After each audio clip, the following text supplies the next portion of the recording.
Before we begin, make sure you subscribe to my channel, hit the bell icon so you never miss a story, and drop a comment below letting me know what gangster documentary you want me to cover in the next video. The gym was already filling when I walked through the doors. Banners hung high, silver balloons swayed in the warm air, and the sound of voices rose and fell like waves. Families found their seats, cameras ready, kids in red gowns lined up at the back. I wasn't here to make noise. I was here for one reason, to watch my son graduate. I wore my dress blues because that's the right way to show up for a day that only comes once. My boots clicked against the floor as I walked down the aisle. A few people looked twice, some nodded, but most just turned back to their own families. That was fine. I wasn't there for them. The usher checked my ticket and pointed me toward the third row, left side. Family seating. Exactly where I belonged. I took my seat, straightened the program on my lap, and let myself breathe. From where I sat, I could almost see the spot where my son would cross the stage. Tyron. Tall, lanky, determined, he had worked for this day, and I had driven hours to see it. Nothing was going to move me from this chair. Or so I thought. The music started, and people rose as the line of students filed in. Caps bobbed, tassels swayed. My chest felt tight, but in the best way, pride mixed with memory. I thought of his mother, gone too soon, and how she would have cried from start to finish. I carried her photo in my inside pocket, worn from years of being near me. She was here in spirit, but I wanted her here in that seat beside me. As the anthem ended and the crowd settled back down, two men in black polo shirts walked in from the side aisle. Security. Not police, just hired muscle with badges on their belts. One was broad and square, shaved head shining under the lights. The other was tall, chewing gum like it was his job. They scanned the rows, then made their way straight toward me. "Sir," the short one said, leaning close, "we need you to move." I looked at him. Calm. "This is my seat." Family section. Ticket confirmed. The tall one gestured vaguely toward the back. "We've been told this row's full. There's space at the top. You'll need to come with us." I handed them my ticket without standing. "Third row. Left side. 6. "That's me." They glanced at it, then each other. The short one smirked. "Orders are orders. Let's not make this a thing." I stayed seated. My voice low, steady. "I came here to watch my son graduate. I'll be sitting right here." A ripple spread in the row. People glanced over, pretending not to stare but listening all the same. A phone tilted upward, recording. The gum slowed in the tall guard's mouth. "This is your last chance," the short one said. "Move, or we'll move you." The room shifted. Whispers ran through the bleachers. A woman beside me whispered, "Don't you dare get up." I didn't plan to. Then it happened. From the far side of the gym, a man stood up. Clean cut, broad shoulders, still as stone. He didn't say a word, he didn't need to. His presence alone pulled attention. A second man stood on the opposite aisle. Then a third, near the back. All of them steady, silent, eyes locked on us. The guards stiffened. They didn't know what was happening, but I did. I knew the walk, the stillness, the weight in their gaze. Navy SEALs. My brothers. Men I had once pulled out of fire in a desert half a world away. The short guard leaned in again, voice tight. "What's this? You got a fan club?" I didn't answer. My silence was answer enough. The gym wasn't breathing now. Everyone could feel it, something was about to break. The first man finally spoke, his voice calm but carrying. "Is there a reason this Marine is being bothered?" The guards froze. And just like that, the balance of the room shifted. Not with shouting. Not with violence. Just with presence. The kind of presence that says, "Enough." The shorter guard's jaw worked like he was chewing a stone. He leaned closer to me, close enough that I could smell the gum on the other man's breath. "Sir, Don't make this difficult. We're asking politely. I didn't move. My hands rested on my thighs, palms open. Calm. Still. The way you learn to be when noise won't help you. The tall one shifted, trying to sound reasonable. Look, man. Just move to the back. You'll see the same thing. Why make a scene? I kept my eyes ahead, then spoke without raising my voice. The only scene being made is by you. My son is about to walk that stage. I will be here when he does. The words landed harder than I intended. Not because they were loud, but because they were final. A few rows back, someone whispered, "Leave him alone." The short guard tapped his radio, muttering something I couldn't hear. He wanted backup. But the real backup was already here. Across the gym, the men who had stood remained motionless. They weren't glaring. They weren't flexing. They were just present, as if the whole building now leaned in their direction. One of them stepped down a row, slow and steady. The crowd parted without being asked. That was Creed. I hadn't seen him in years, but I knew him the way you know your own shadow. The man I'd pulled from under a burning Humvee, his leg torn up but his grip unbroken. He didn't smile now. He didn't nod. He just moved toward us like the ground was his to claim. The gum in the tall guard's mouth had stopped altogether. His eyes flicked from Creed to the others standing, then back to me. "What's going on here?" he muttered. The short one tried to stay firm, but his voice had lost its bite. "Sir, I'm giving you one last warning." "No," Creed said flatly, stepping beside my row. "You're the one with the warning. Walk away." The gym froze. The announcer on stage hesitated with the next name, her voice faltering. Every eye in the place was on us now. Phones were up, recording, lights glowing in the dim gym. The short guard squared his shoulders. "Who even are you?" Creed didn't flinch. "The man who owes this Marine his life. And I'm not the only one." Behind him, another SEAL stood taller, arms folded. Then another. A chain reaction of silence and weight. 6 men in total, spread across the room, each one radiating the same steady power. The short guard tried to laugh, but it came out brittle. "This is ridiculous. We're just doing our job." "Then do it somewhere else," Creed said. The principal, finally catching on, hurried down the aisle, her heels clacking on the polished floor. Her voice was urgent but controlled. "Gentlemen, please. This is a graduation, not a battleground." I finally turned my head toward the guards, just enough for them to see my eyes. "You wanted me to move. I'm not moving. Not today." It wasn't anger. It wasn't defiance. It was simply truth. And the truth doesn't beg. The taller guard backed off a step, uneasy.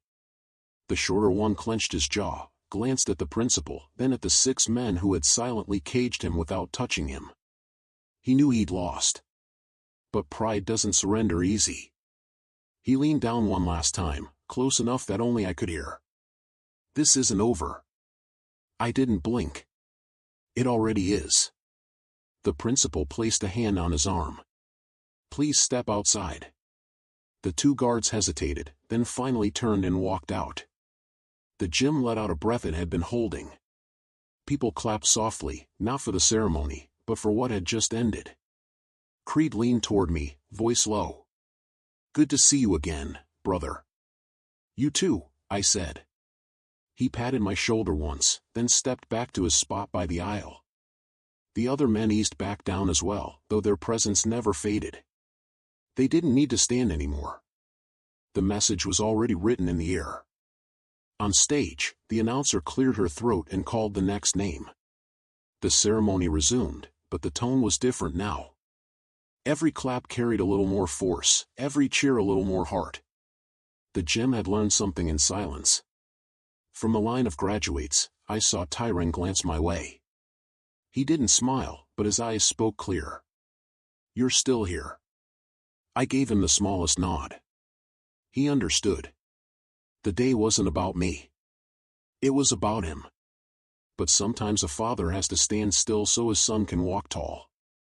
The ceremony rolled on, name after name, each student walking across the stage to polite applause.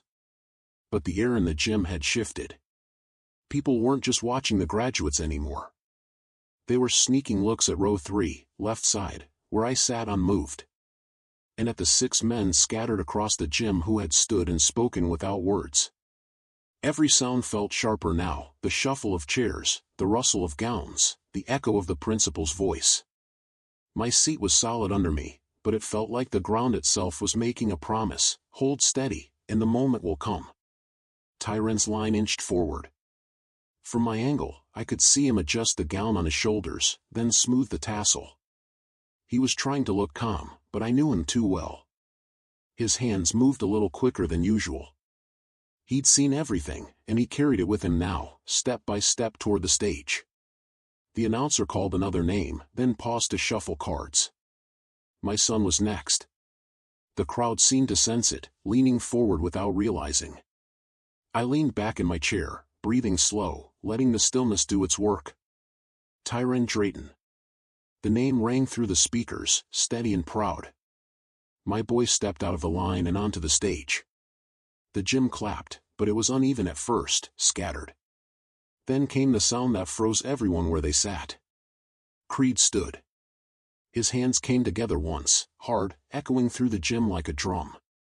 Another SEAL stood and clapped with him, then another, until all 6 were on their feet. Their rhythm was deep and steady, each clap like a heartbeat. Not rushed.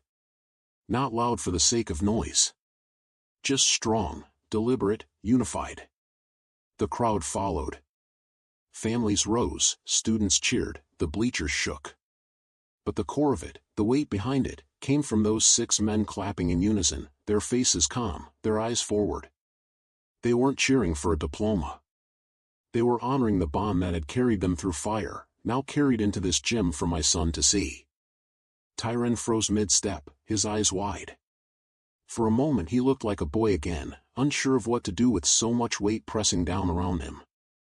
Then he lifted his chin, straightened his shoulders, and walked across the stage like the ground belonged to him. He shook the principal's hand, took his diploma, and turned to face the crowd. His eyes found me. We didn't smile. We didn't wave. We just held each other's gaze, the whole gym fading out around us. That was the moment. Not the paper in his hand. Not the cameras flashing. But that silent exchange between father and son, I am here. You are ready. When he stepped down from the stage, the applause kept rolling, stronger than before. Parents clapped harder, kids whistled, phones filmed. Everyone knew they had just witnessed something they'd talk about long after the balloons deflated. The announcer called the next name, but even she had to wait for the echo to die. Tyron returned to his seat, diploma clutched tight, his head high. For the first time, I saw him stand like a man, not because of a piece of paper, but because he had just watched what dignity looks like when it refuses to move. Beside me, the woman who had whispered earlier leaned over again. That was the proudest thing I've ever seen in this gym, she said softly. I nodded once, not needing to answer. Up above, someone whispered, "Who are those men?" Another answered, "SEALs." They had to be. The rumors would spread fast, but it didn't matter. What mattered was the sound, the clap that rolled like thunder, steady and true, without a storm. The ceremony pushed forward, but no one could pretend it was the same. Every name after carried the echo of Tyron's. Every clap carried the weight of those 6 men. And I sat there, still and calm, knowing the lesson had just been written into my son's bones. Sometimes silence speaks. Sometimes stillness shouts.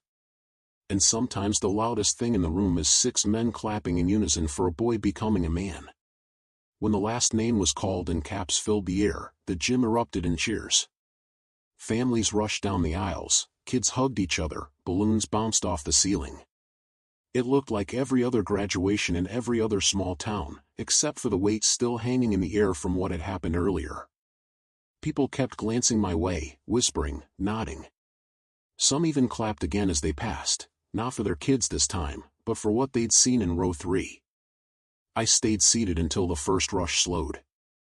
Then I rose, buttoning my jacket, moving at my own pace. The 6 men were already filtering out, quiet as shadows, not waiting for thanks. Creed caught my eye at the door and gave a single nod. That was enough.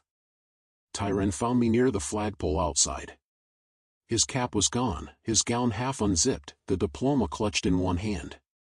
When he saw me, he walked fast, but not like a kid running to his father, like a young man stepping into a conversation he had been waiting for.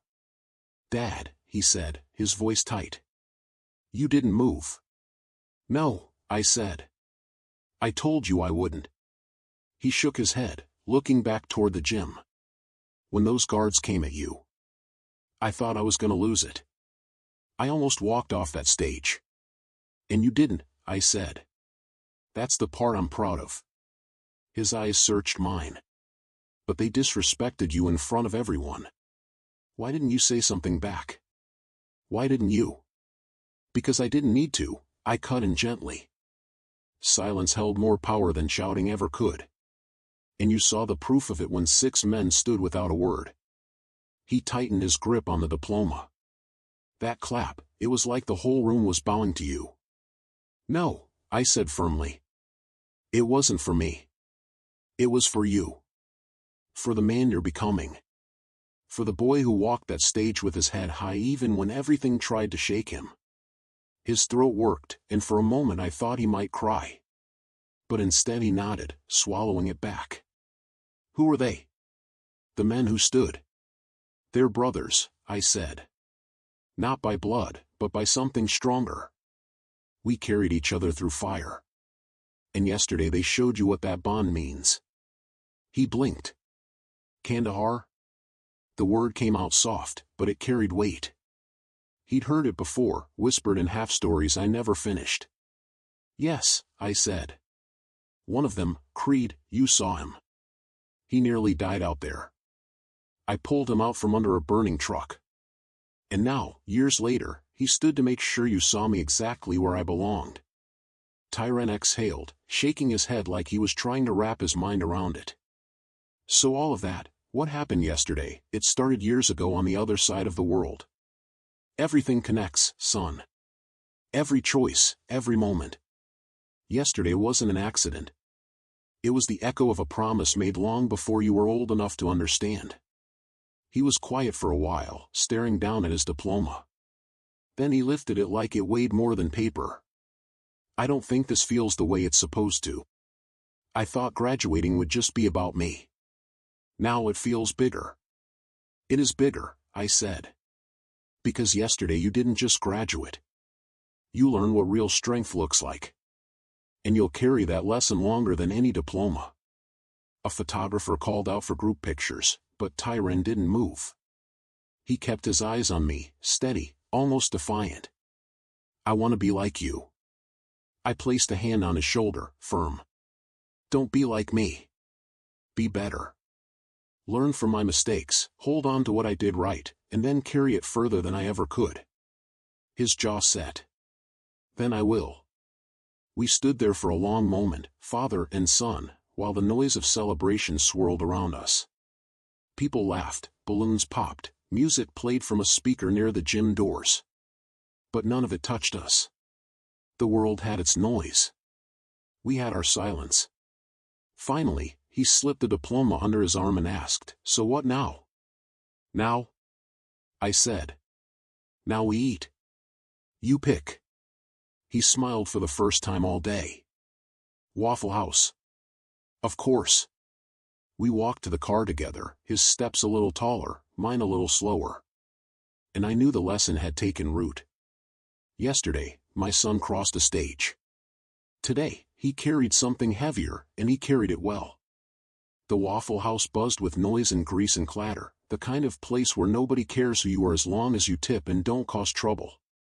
Tyron dug into his plate like he hadn't eaten in days, hash browns piled high, chocolate milk sweating in the glass. I sat across from him with black coffee and eggs, watching him more than my food.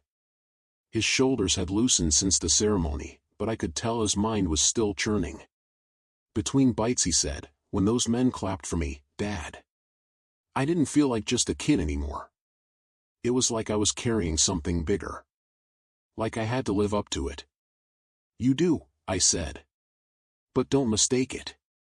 They weren't demanding anything from you. They were honoring what you already are, the son of a man they trust. He sat back, chewing slowly. That's pressure. It's also pride, I said. Pressure reminds you the moment matters. Pride reminds you that you're ready. He looked down at his plate, then back up at me.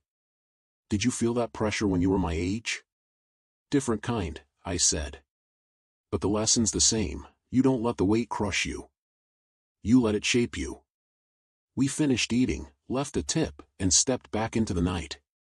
The parking lot was half empty, the hum of neon buzzing overhead. We drove home mostly in silence, headlights carving the road ahead. Tyron leaned against the window, diploma folder resting in his lap like it was part of him now. Back at the house, the quiet settled around us. He followed me into the living room, still restless. I poured us both water and sat at the table. He joined me, his hands folded, his eyes searching. Dad, he said, voice low, why didn't you fight back? Not just with words, but really fight back. Stand up, push them away. I've seen you train. I know you could have. I set my glass down. Because sometimes fighting gives the other man exactly what he wants. Those guards wanted a scene.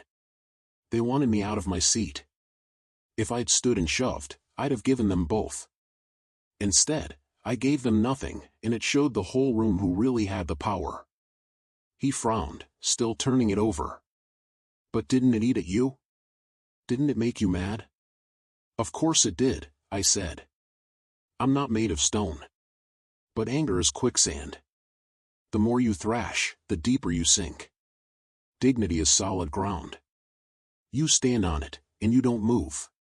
He leaned back, staring at the ceiling. I don't know if I could have done what you did. You will, I said. Because you already started. Yesterday you wanted to storm off that stage, but you didn't. You chose pride over anger. That's the first step. His eyes met mine again, softer now. So that's what it means to be strong? Not fists, not shouting, but knowing when to sit still? That's part of it, I said. Strength is control. It's choosing silence when silence teaches more than words. He was quiet for a while, tracing a finger along a nick in the table. Then he asked, do you think Mom would have been proud? I felt the question hit me in the chest. I nodded. She would have been in tears the whole time. And she would have told me, that's my boy, about both of us. He smiled, a real one this time. I believe that. The clock ticked toward midnight. The house made its small noises, the hum of the fridge, the creak of settling wood. We sat together in the calm, no need to fill it with more words. Finally, Tyron stood, carrying his diploma under his arm. I think I get it now, he said at the doorway. You didn't just show me how to graduate. You showed me how to live. I stayed at the table, watching him go, my chest heavy but steady. Maybe he didn't realize it yet, but that was the real ceremony. The stage gave him a diploma. The silence gave him manhood. By morning the quiet was gone. My phone buzzed on the counter before I even poured coffee. Unknown numbers, voicemail alerts, messages from people I hadn't spoken to in years. Tyron stumbled out of his room, hair wild, phone already in his hand. His eyes told me before his mouth did. Dad, it's online. I raised an eyebrow. The ceremony? He turned the screen toward me. A grainy video played, the guards leaning over me, Creed stepping forward, the others rising. Then the clap. The whole gym standing. The caption read, "This Marine refused to move. Watch what happens next." Hundreds of thousands of views, Tyron said, his voice half amazed, half unsettled. People are reposting it everywhere. I took a slow sip of coffee. And what do they say? He scrolled. Some are calling you a hero. Some are saying it's about respect. Others, not so kind. He hesitated. A few were making it about race. Of course they are, I said. People see what they want to see. Doesn't change what happened. But it feels different now, he said. Like the whole world was in that gym with us. I leaned on the counter. The world can watch a clip. But only we live the truth. That part is ours. He nodded slowly, but I could see the weight pressing on him. His phone buzzed again and again. Friends, classmates, strangers. Everyone had an opinion. By mid-afternoon, the school principal called. She sounded worn. Mr. Drayton, I want you to know the security company has been dismissed. The board is meeting about it today. I'm sorry it came to this. It wasn't your fault, I told her. But thank you. When I hung up, Tyren was watching me. So they're actually doing something about it? Yes, I said. But don't mistake action for justice. Real justice isn't what they decide in a meeting room. It's what you carry in your own life. He sank into a chair, his diploma folder still on the table. He opened it, then closed it again, restless. Everyone keeps telling me how proud they are. But nobody knows how heavy it feels. Like I'm supposed to be some kind of symbol now. You're not a symbol, I said. You're my son. Don't let the internet tell you who you are. That evening, the doorbell rang. I opened it to find Creed standing there, plain clothes, calm as always. He stepped inside, gave Tyren a nod. Congratulations, he said simply. Tyren's eyes widened. You came here? Had to, Creed said. Couldn't let the world tell this story without saying it to your face. Your father stood for us years ago. Yesterday, we stood for him. And in the process, we stood for you. Tyren swallowed hard. I didn't do anything. I just walked the stage. That's the point, Creed said. You didn't let anger steal it. That takes more strength than you realize. For a long moment, silence filled the room. Then Creed put a hand on Tyren's shoulder. Carry it well, son. Don't waste it. When he left, Tyren sat down heavily, staring at the floor. He made it sound like yesterday was bigger than graduation. It was, I said. But don't be afraid of that. Let it grow you, not bury you. He looked at me, eyes steady now. So what do I do when people come at me? Online, at school, wherever. Do I stay quiet? Do I answer? You answer with how you live, I said. Not every fight deserves your fists or your voice. Most don't. People will test you. The question is, will you let them decide your worth, or will you sit steady in the seat that's yours? He sat back, breathing slow. I think I get it. The lesson isn't just about yesterday. It's about every day from now on. I nodded. That's right. Outside, the sun dipped, the sky turning purple over the rooftops. Inside, my son sat taller than he had the day before. The world might have seen a clip, but what I saw was a young man learning that silence, when carried with dignity, is louder than any crowd. The days that followed didn't feel normal. Everywhere we went, there were looks. At the grocery store, a man in line clapped me on the back and said, "Saw you online, hell of a thing." At the gas station, a woman asked Tyren for a selfie. Even at church, people whispered before shaking our hands, like they weren't sure how to treat us now. Tyren didn't complain out loud, but I saw it wearing on him. His phone buzzed constantly. Some messages were proud, others curious, a few cutting. Kids can be cruel even when they mean to sound clever. Internet Marine, one wrote. Another, your dad's famous, hope you're ready to live up to it. He tried to brush it off, but one night he dropped his phone on the table harder than he meant to. I didn't ask for any of this, he muttered. I set down the paper I was reading. Neither did I. But it came anyway. The question isn't whether you asked for it, it's what you do with it. He looked frustrated. Easy for you to say. You've already lived through worse.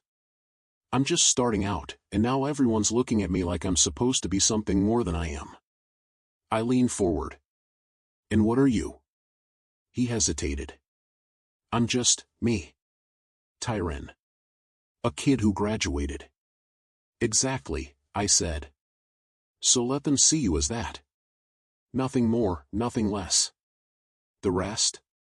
That's their noise. The next afternoon, one of his classmates came by. A tall boy named Marcus, still wearing his graduation cap backwards.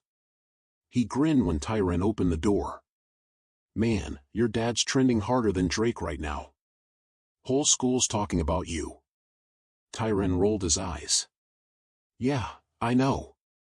Marcus grew serious. Some of the guys are saying the video was staged. That the seals were planted or something. You should come online and set them straight. Tyran's jaw tightened. Why? So they can twist my words too. I stepped into the doorway then. Son doesn't owe anyone an explanation. People will believe what they want. Truth doesn't need defending every 5 minutes. Marcus looked at me, then back at Tyran. Guess that makes sense. Still, crazy thing to watch. Proud of you, bro. He gave Tyran a quick hug and left. When the door closed, Tyran sighed. They'll never stop asking. They will, I said.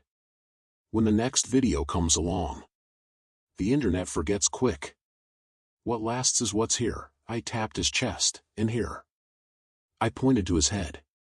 That night, we sat on the porch together. The summer air was thick, cicadas buzzing. Tyran leaned on the railing, looking out at the street.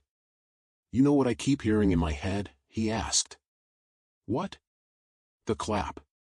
When they stood up together. It's like it echoes. I hear it when I wake up, when I'm at the store, even when I try to sleep. It doesn't feel like it's about me anymore. It feels bigger. It is bigger, I said. It's not just about you or me. It's about what people saw in that moment, strength without shouting, unity without a word. That's what's echoing in you. And that's what will guide you if you let it. He looked at me, his eyes steady. Do you ever wish it hadn't happened? That the guards had just left you alone? I thought about that. I wish your graduation had been simple. I wish it had been just caps and claps and smiles. But if the choice was between comfort and a lesson that will stay with you for life, I'll take the lesson. He nodded slowly, as if the weight of that choice settled on him too. Then maybe I should stop running from it. Maybe I should just own it. That's it, I said. Own the silence. Own the dignity. Let it shape you. The porch light flickered once, moths circling it. Tyran stood taller, like the thought had added inches to his frame. I think I'm starting to understand what Creed meant when he said don't waste it.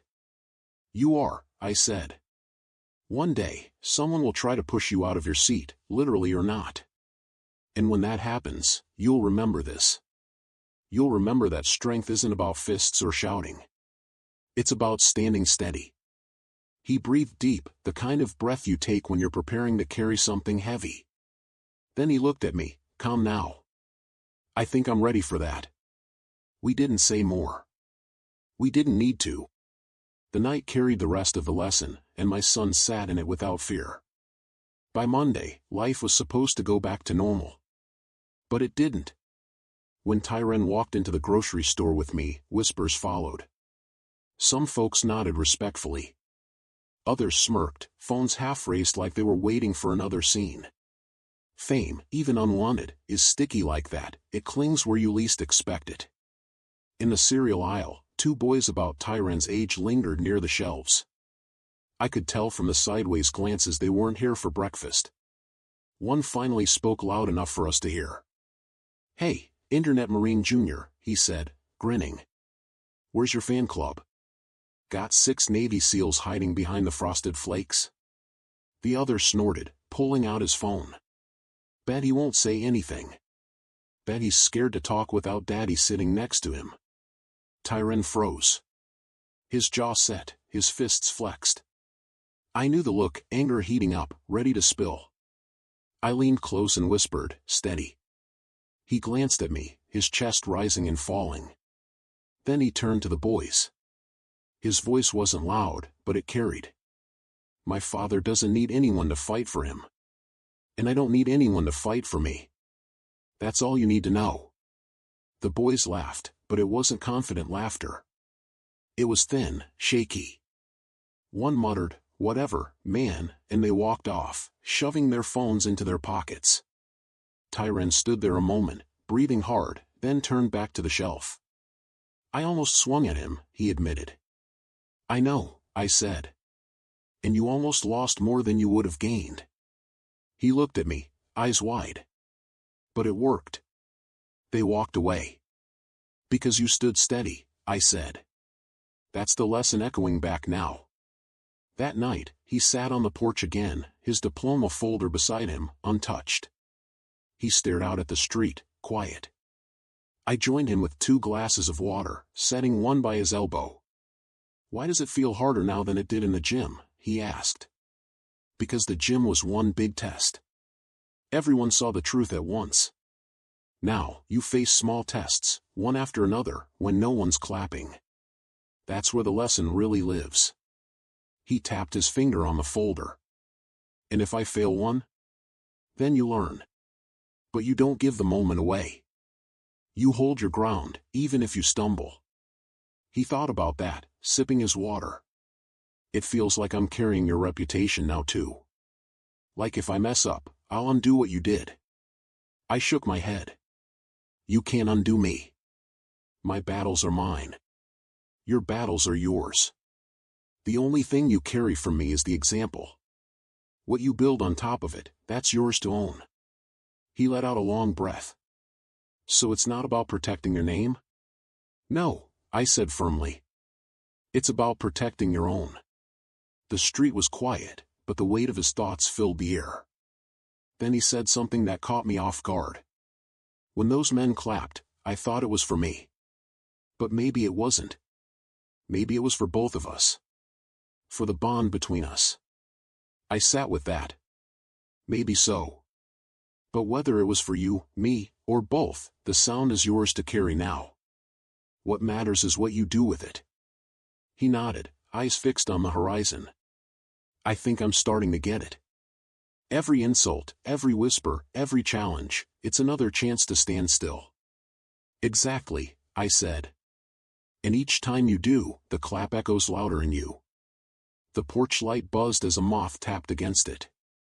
Tyrone leaned back, his shoulders less tense now. He was still young, still figuring it out, but in that moment I saw the man beginning to take shape. "Dad," he said finally, "I don't want to run from this anymore. Next time someone tests me, I'll remember the gym. I'll remember the silence. I'll remember the clap." And for the first time since that day, I didn't see a boy wrestling with the noise of the world. I saw a young man ready to face it head-on, with dignity, not anger, and with silence that spoke louder than shouting ever could. The week stretched long. Everywhere we went, the echoes of that gym seemed to follow us. At the barbershop, the old men slapped my back, telling me I'd done right. At the park, kids ran past shouting, "That's the Marine," while Tyrone pretended not to hear. But not every voice was kind. One afternoon, we stopped by the hardware store. Tyrone went inside for nails while I filled the tank. When he came back, his face was tight, his fists balled. "What happened?" I asked. He sat down hard in the seat. 2 guys near the counter. One said, "There goes the kid whose daddy needs a gang to protect him." The other laughed and said, "Bet he can't fight his own fights." I watched him wrestle with it, anger burning under his skin. "And what did you do?" "Nothing. I just paid and left." "But it's eating me up, Dad. Why do people always have to tear someone down?" "Because it's easier than lifting themselves up," I said. "But let me ask you, if you'd said something, if you'd thrown a punch, what would have changed?" His jaw clenched. "Nothing. They would have loved it. Probably recorded it too." "Exactly," I said. "They wanted you to give them a show. Instead, you gave them nothing. That's power." He sat back, frustrated. "But it feels weak." "No," I said firmly. Weakness is letting anger decide for you. Strength is choosing your ground and staying on it, even when every part of you wants to swing. We drove in silence for a while, the hum of the road filling the space. Finally, Tyrone spoke again. Dad, can I ask you something real? About race. I glanced at him. Go ahead. Do you think those guards came at you because you're black? His voice cracked a little, like he wasn't sure if he wanted the answer. I breathed slow before answering. I've lived long enough to know when a man sees me, and when he sees only my skin. Those guards didn't see me as a father in his son's seat.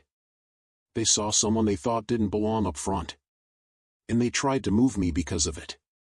Tyrone's eyes burned. That's not fair. No, I said. But life isn't always fair. What matters is whether you let unfairness define you, or whether you show the world you're bigger than it. He swallowed hard. So when they tried to move you, and you didn't budge, that was more than just staying in your seat. Yes, I said. That was every moment I've lived through telling me to hold my ground. That was me saying, you don't decide my place. I do. He leaned back, quiet. The car rolled past fields, the sky wide above us. After a long pause, he said, then that clap wasn't just about graduation either. It was about respect. About standing against something bigger. I nodded. You're learning. That night, we sat at the kitchen table with the box from the garage between us. Tyrone stared at it, the tape still sealed. I don't need to open it again, he said. I know what's in there. And I know what it means. What does it mean? I asked. He looked me dead in the eye. It means the world will test me, but I don't have to flinch. I don't have to fight every battle. Sometimes the strongest thing a man can do is nothing, just sit, just stand, just hold steady. I smiled. Then you've already opened the box in the way that matters. He exhaled, like a weight had lifted. I used to think being a man meant being the loudest, the toughest, the one everyone's scared of. Now I think it means being the one who doesn't break when he's tested. You're right, I said. And if you keep that, you'll carry our name with pride. Not because of what people say, but because of what you do. He nodded slowly, the fire in his eyes different now, not hot with anger, but steady with resolve. I'm ready, Dad. Ready for the next test, whatever it is. I reached across the table, resting my hand on his. Then you're already ahead of most men your age. Remember, the world will keep whispering. But you don't answer whispers. You answer with how you live. For the first time, I saw it clear, my boy wasn't just carrying a diploma. He was carrying the lesson of that gym, the clap of 6 men, the silence that silenced everything else. And he was carrying it well. The house was quiet the night after Tyrone's last test. No phones buzzing, no knocks on the door, just the steady hum of a summer evening. I sat on the porch with a cup of coffee, the sky above me turning from deep blue to black. Tyrone joined me, diploma folder under his arm, and sat without a word. For a while, we just listened to the cicadas. Finally, he spoke. Dad, I think I get it now. All of it. Why you stayed seated. Why the men stood. Why the clap mattered. I looked at him, letting him take his time. He leaned forward, elbows on his knees. Strength isn't fists or shouting. It's not about proving people wrong. It's about not letting anyone move you when you already know your place. It's about carrying dignity even when the world tries to strip it from you. I smiled, proud but calm. That's the lesson, son. That's what I wanted you to see. Not for me, but for yourself. Because one day, someone's going to try to push you out of your own seat in life. And when that day comes, you'll remember the gym. You'll remember the silence. You'll remember the clap. He nodded slowly, his jaw set, his eyes steady. I will. The porch light flickered, drawing moths to its glow. Tyrone pulled the diploma from under his arm and set it on the step beside him. This is proof I graduated, he said, tapping the folder. But what happened that day, that's proof I grew up. I let the words hang there. He was right. The paper marked the end of school. The silence marked the start of manhood. After a long pause, he looked at me again. Do you think Mom saw it? From up there? I know she did, I said softly. And I know she's proud. Of both of us. He swallowed, his eyes glistening, then gave a small nod. Good. Because I want to carry her name, and yours, without shame. You will, I said. As long as you remember this, don't let anger steal your moments. Don't let the world tell you who you are. Hold steady. Sit in your seat. Stand when it matters. He leaned back, breathing deep, his shoulders no longer weighed down by what people thought. For the first time since graduation, I saw peace settle on him. Not relief, peace. The kind that comes from knowing who you are. We stayed there until the stars came out, silence between us but no emptiness. Just understanding. Just bond. Just truth. Later, when I turned off the porch light and went inside, I knew the video would keep circulating. People would keep posting, sharing, arguing. Some would praise, some would mock, some would twist it into their own meaning. But none of that mattered. Because the real story wasn't on the internet. It was here, in the steady silence between a father and a son. And that silence would last longer than any noise. Moral of the story. Sometimes the loudest power isn't in fists or shouting. It's in knowing who you are and refusing to be moved. Dignity doesn't beg. It doesn't flinch. It just stands, and in standing, it teaches the world what true strength looks like. If this story touched you, don't forget to subscribe to the channel, hit that bell icon so you never miss a story, and share this video with someone who needs to be reminded of what real strength looks like. And tell me in the comments, what does dignity mean to you?